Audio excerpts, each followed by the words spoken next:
What's the best psychology trick you know?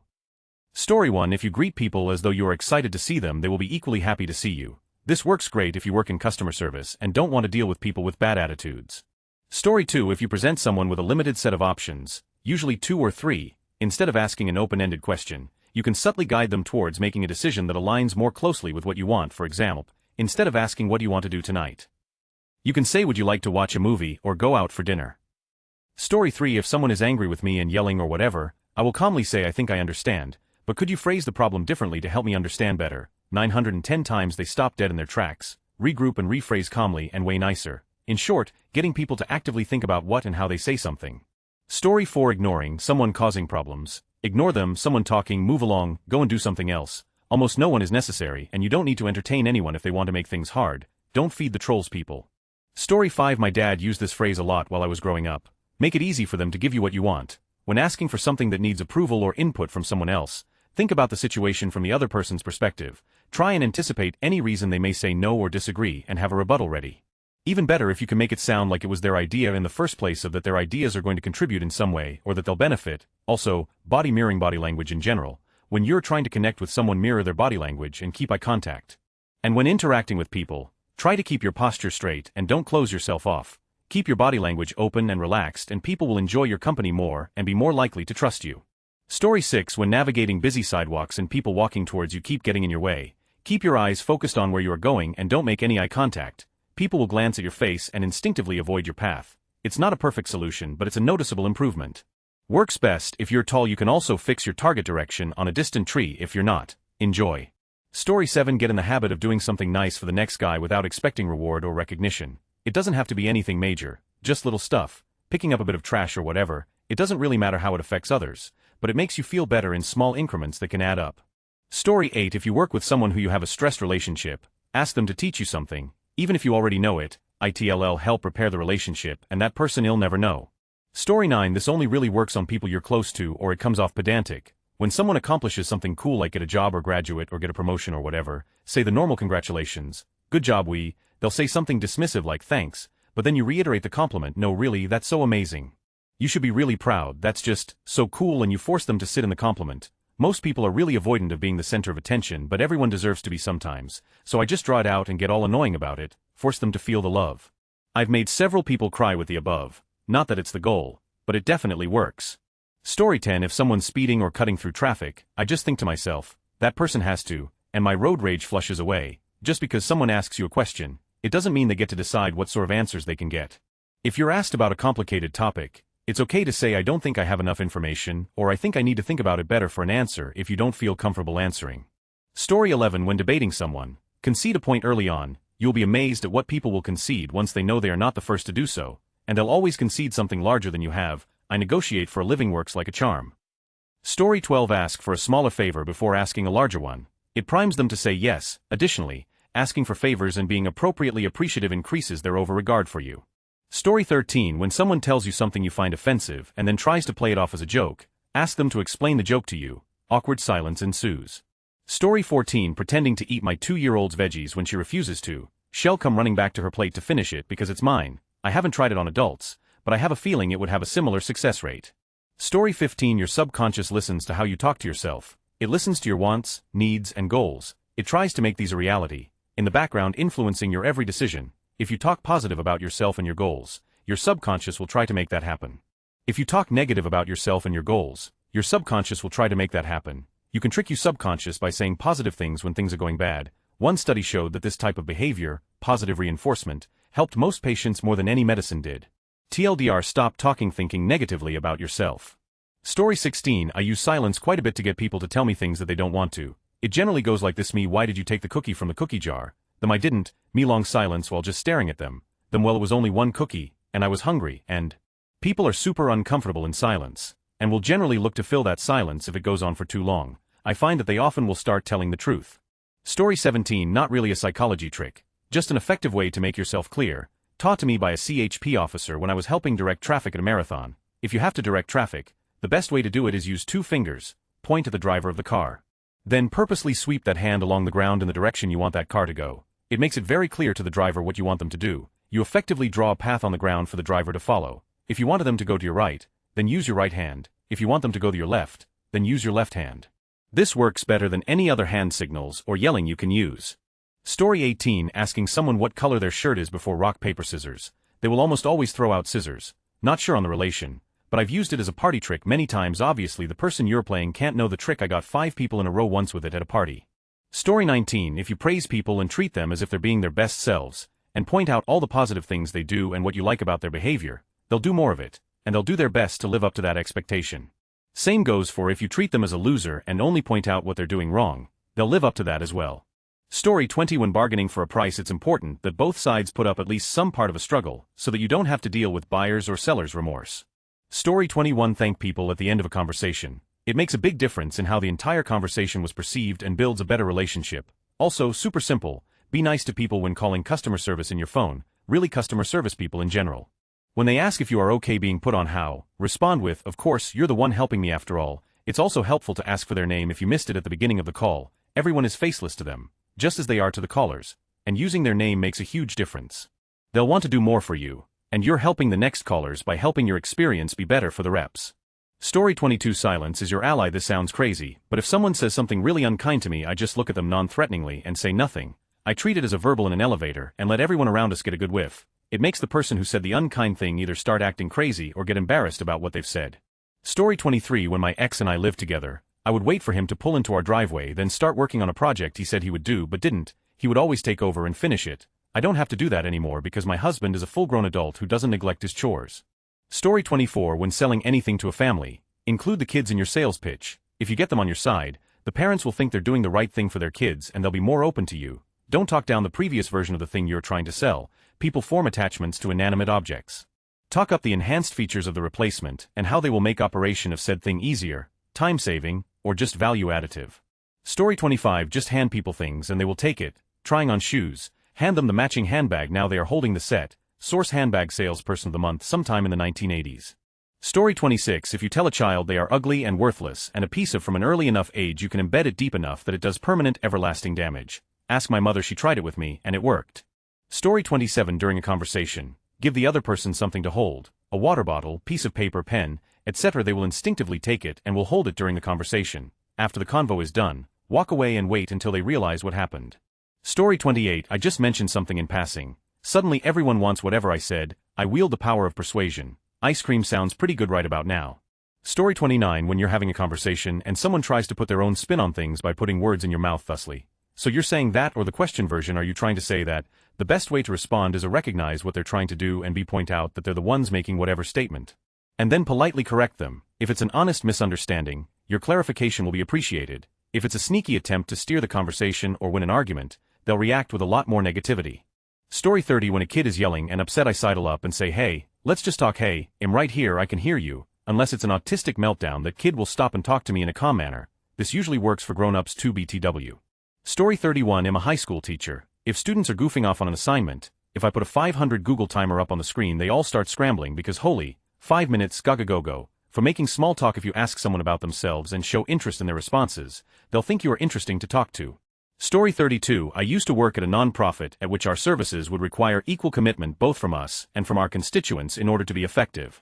If I ever got the sense that a potential constituent wasn't planning to pull their weight while working with us, I would ask them to do one tiny simple little token 3-minute project for me before we partnered up.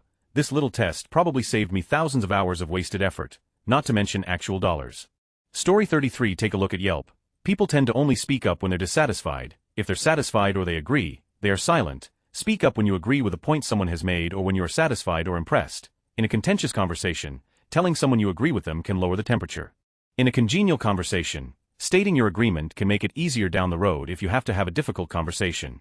Story 34. It worked on all 3 of my kids, and countless others. Instead of asking them questions about what they did or what you suspect they've done wrong, just look them in the eye and say nothing. The longer you're silent, the more they'll tell you that they don't want to tell you all. Story 35. How about the old Ben Franklin classic? People will like you more and be more willing to help you if you ask them for a small harmless favor. If someone seems to be clashing with you, asking them for help or to do something innocuous for you can actually help that dynamic. It's like their subconscious observes them doing something for you and assumes, oh, I guess I helped that person, I must like them by that token. Our own brains often work this way. Somewhere deep down we observe our own behavior and use that to inform our sense of self. It's why fake it till you make it works. For example, if you need to work on your discipline, Pick one small thing, e.g., doing the dishes every day or waking up on the first alarm and do it every day. Your brain starts to believe, oh, I can do something I don't want to do reliably every single day. I must be somewhat disciplined, and it will get easier to work on more or larger habits. Story 36 questions. Never make accusations or let on what you know, just ask questions. Lots of questions, people tell on themselves, especially if you perfectly ask this to really find out about that. Story 37. If managers or higher-ups at work don't know your name, you can often dodge them piling work on you, micromanaging or otherwise pestering you by repeatedly and frequently calling them by their name. It creates an awkward situation where they feel they should know your name, and can be embarrassed to engage with you lacking this knowledge, and often will not want to ask you directly. Story 38. When I worked retail, I thankfully didn't have to deal with Karens too much, but occasionally some of them would get restless, and when they say this is outrageous I'd agree with them, like yeah it is, I can't believe this store sucks like that, and suddenly her target was the store and not me. Story 39. I recently read about the Ben Franklin effect. It's basically an idea that people tend to like you more after they've done a favor for you, so, if you want someone to warm up to you, ask them for a small favor or advice. It could be as simple as borrowing a pen or asking for their opinion on something. It helps build rapport and a positive connection with them. Crazy how the brain works. Story 40. If you think someone is lying to you, get them to tell their story in reverse order, Memento style. Was a fraud investigator in a previous life and this never failed me.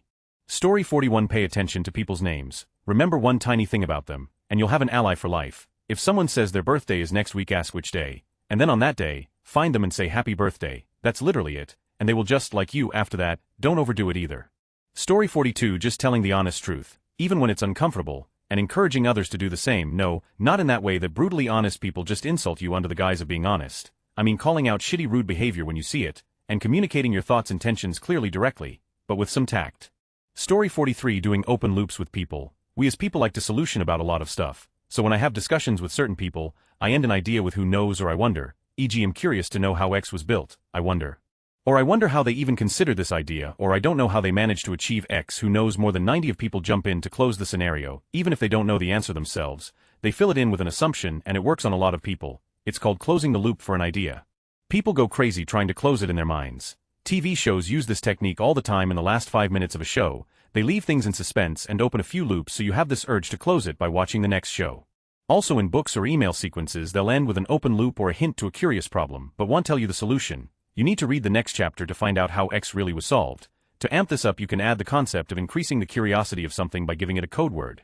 E.g. I wonder how they even considered the dark light bulb idea, or I can't believe the heavy balloon did the trick, or I've realized how I can lose 50 pounds using the sleep and rhythm method by adding in opposite words to something people know is one way. Adds intrigue and makes them curious to find out more. Fun, huh?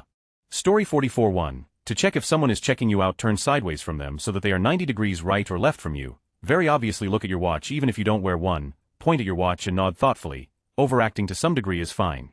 If they are in fact keeping tabs on you, they will look at their own watch, mobile, or any other place where there's a probability of a clock. Story 45. Tell your partner you picked a restaurant for you to go out to eat at, and have them guess which one. Whichever they say first you say yes that's it. Avoid the back and forth of trying to figure out where to eat. Story 46. My brother does this all the time, and it seems to work on people as long as they don't catch on. If you ask them a question like where do you see yourself in 3 years and they say I don't know, then you say okay, but what if someone asked you, where do you see yourself in 3 years, what would you say? Somehow they usually answer if they imagine someone abstract asking them, or maybe they've had a little more time to think about it. This applies to many questions. Story 47. I worked at a restaurant. I studied child psychology a bit as well. One time a child was throwing a tantrum and the mom was struggling. Guess this was common. I walked over and asked the kid what color were their shoes. Tantrum almost immediately over. Their analytical side kicked in. They had to look at their shoes and respond. Now the focus was on me and the shoes. Mom was stunned. I told her distraction doesn't have to be a reward as many parents do. Think hey race a cookie or toy. It can just be them thinking and forgetting they were even mad.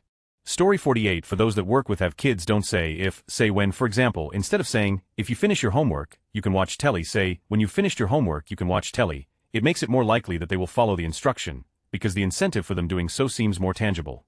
Story 49. If you want someone to like you, instead of doing favors for them, ask them to do favors for you. Obviously don't go overboard with it, but something simple like hey while you're up can you grab me a napkin? Or oh on your way, could you stop and grab me an energy drink? When someone does something for you, they're subconsciously thinking I will do this for this person because I'm a nice person. And this person is worth being nice to, and so they start to subconsciously elevate your status. I believe Ben Franklin coined this exercises. Disclaimer: this works super well, don't abuse it, and be wise with it. Yes, it's a form of manipulation, but hey, you asked for a psychological trick. Story 50. I can't tell you, because psychologists don't want you to know this one psychology trick, But if you did know the trick, horny housewives in your area would be dying to meet you. Story 51 Hanlon's Razor. Don't assume people mean you harm. Most people don't think about other people that much. Including you, most interactions that might appear to be malicious can be better explained by incompetence, negligence, accident, inadvertence that doesn't rise to the level of incompetence or negligence, and plain old bad luck. Applying Hanlon's razor helps your own mental health by reducing the amount of anger you feel, and it helps you be a bit nicer to, and forgiving of others, which encourages them to apply the same to you. Note this does not mean there exists no malice. Racism, for instance, is very real and can result in both unconscious and conscious malice or bad faith or bias. But if you're a white dude, almost nobody means you harm, and for everybody else, it's probably still less often than you think. Story 52 Honestly, learning self-soothing is key to everything. Go look up self-soothing. I have breathing grounding exercises I learned to manage my anxiety disorder and PTSD. I used them to snap myself out of a bad weed high last month. That is crazy. You have way more control over your brain than you think. And I say that as someone with a up brain. Story 53 This is a debatepsic trick. I have to debate for a living a lot. I publish and present research, and part of doing that is being challenged on stage on your work. This trick works well on the internet too, and I have literally been banned from a sub before that allowed debate for being too good at debating. To continue, the trick is to flip burden of proof onto the other party. Essentially, all questions and discussions should lead to the other person providing evidence and defending a stance. You can do this as first or second responder. Either lead by asking them to defend a position, or if someone challenges your position, you turn the conversation into them having to defend their own attack. As a scientist, I can tell you no research is perfect. You can show me literally any journal publication and I can read it and then discredit it because of some major flaw that is in it. I have to review journal papers as part of my job, so I know there is always a problem. Well, that means you can find a major flaw in anything. People naturally defend their own position, and by keeping the conversation on the major flaw in their argument, they naturally defend a losing point. It isn't the nicest thing, but it works. Story 54 If you hand a person literally anything, they'll default to automatically taking it. I bartend, so I hand servers bottle caps, liquor caps, etc., and without fail 99 of the time, they just take it, process, then go wait what the... Story 55 I was a school teacher for a long time, and now I'm full-time non-profit with volunteers helping me run it. Getting people to remember things and truly engage in the work we do can be tough. I purposefully make mistakes or pretend I can't remember something just so people will correct me and engage with the topic at hand. Cunningham Law works.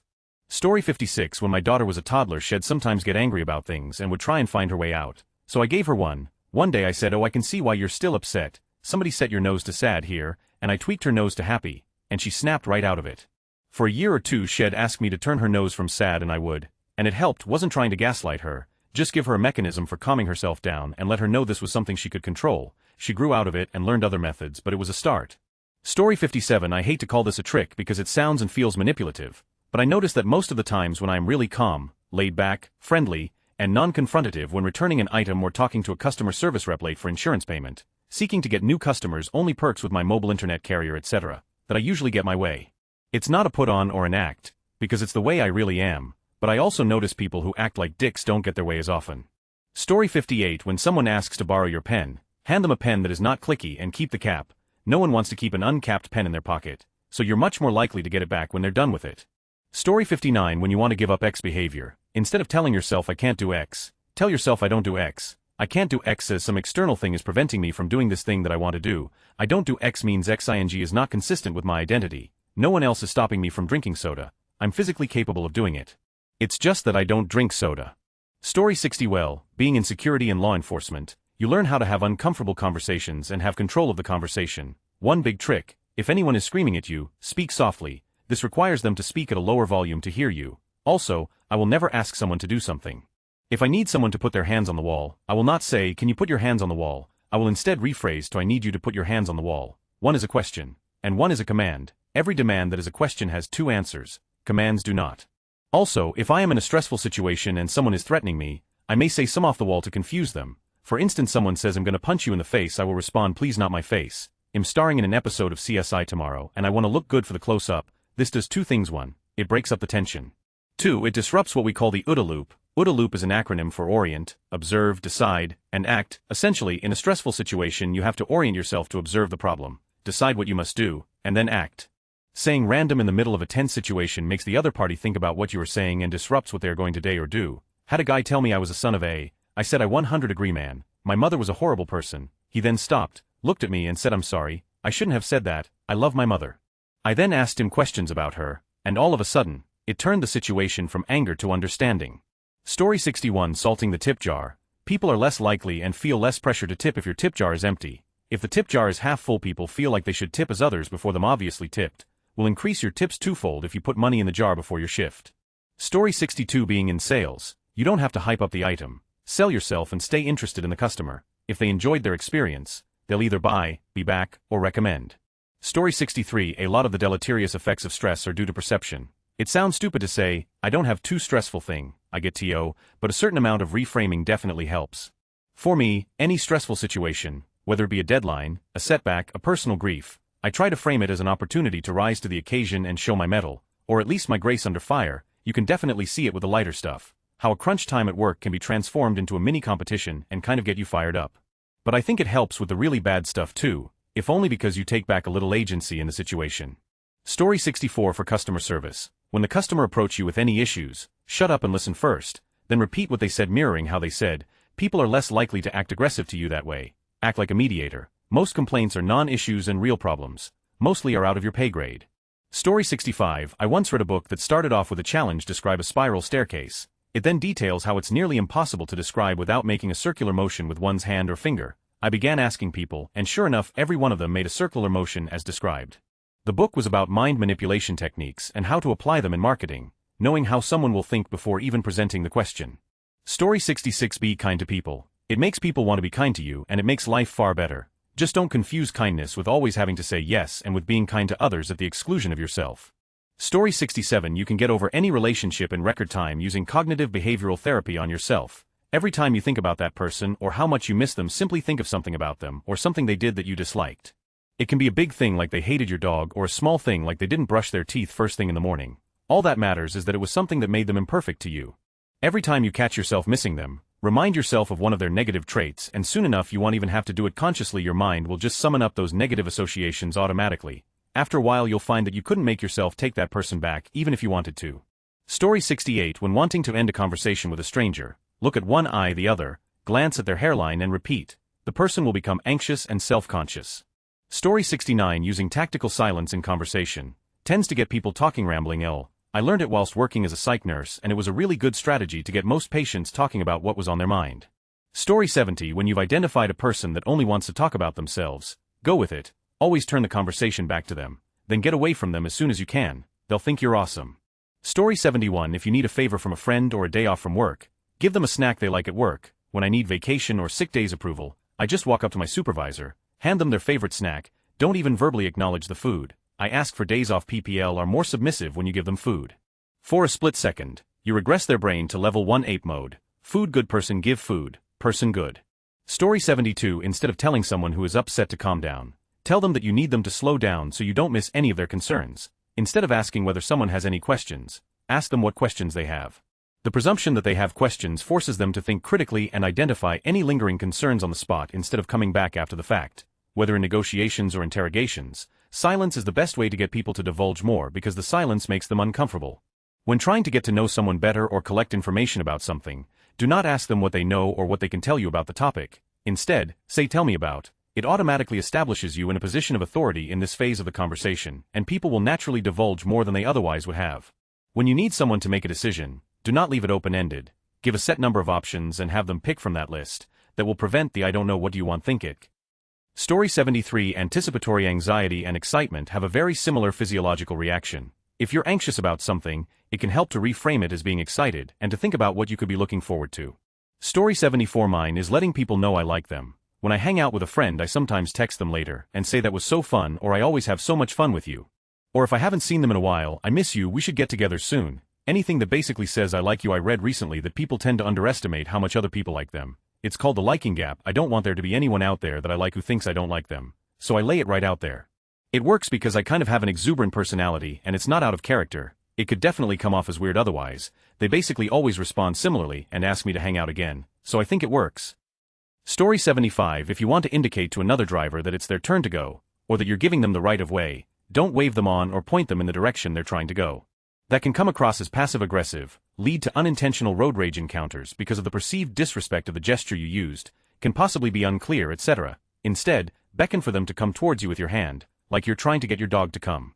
It is honestly a much clearer way to communicate, because in the other driver's brain, the come forward gesture gives them permission to do whatever they were going to do in their mind. It also avoids any potential disrespect or passive-aggressiveness associated with waving them on or gesturing for them to go. Try it. Story 76. If someone is truly upset, get them to say yes to anything. Anything. Are you mad, or want some help, even want me to do it, and then try to get them to sit down. Saying yes shows that they're able to listen and answer questions, and the yes means that you're on the same side. Sitting down reduces blood pressure compared to standing, and is less threatening dangerous. Story 77. Ask someone if they did something wrong when you know they didn't do it. It gives you a baseline of what they look like when they honestly deny something, then ask the real question you don't know the answer to. It's more nuanced than that when you're actually interrogating someone, but that's the gist of it. Story 78. If you work in sales and are talking to 2 or more people and need to find out who the buying power is, slide one of your papers towards them. Don't slide it toward a particular person, just slide it in the middle of the table. Most of the time the person to reach for the paper and look at it is the one who is making the final decision, and is the person you need to concentrate your efforts on. The person who wants it is more than likely decided on it already and won't really want to waste time looking at a paper with info, but the person paying for it is still needing to be convinced to spend their money on it, especially if they aren't the ones directly benefiting from it. Story 79. Not my original content, but I can't remember where I read it here on Reddit, but if you are struggling to stay awake while driving, pick up your leg and hover your foot a few inches off the floorboards. For whatever reason, it wakes you up just enough to reach the next off-ramp, or at least it has worked for me a few times. Story 80. The subway method for negative thoughts or anxiety. When you are anxious or having negative thoughts, imagine physically being on a subway train or any regularly scheduled mode of transport. Get off the train, watch it leave, and wait for the next train. The more detailed I imagine it, the better it is. You'll hear the negative thoughts get quieter when the doors shut, and hear it trail to silence as the train leaves. Sometimes the next train is just as negative. Don't get on, just wait for the next one. The more you do it, the easier it gets.